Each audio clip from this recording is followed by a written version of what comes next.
See the difference? Mas siya gyud pag na-eyelashes ang eyes, no? Hey guys, good evening. So, hinayon lang nakakontingo kay gabi na. So, before ko matulog, isa ko lang i-hitless curl akong hair. Kay gusto ko feeling pretty ko tomorrow. Kaya it's my big day tomorrow, guys. So, first time na ko mag-hitless curl, no? So, i-try na to. Struggle with ani before ta makatulog.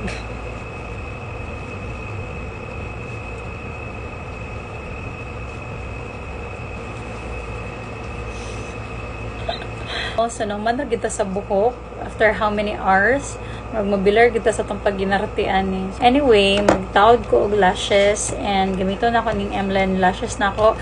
So, kani siya akong favorite good pero nahotdan na di ko and wala ko ka-order. So, mali akong gamiton, no? So, bongga kay nga siya nga eyelashes, guys. So, imura ni siyang ibutang, guys. Mo ni ilang lash glue. Imura siyang ibutang nga mura ka mascara. Then, mo rin siyang patawad around. So, see the difference? Mas siya gyud pag na-eyelashes ang eyes, no? So, guys, man ako sa akong eyes and sa akong hair. Matulog na ta kasayo pa ta tomorrow. Good night!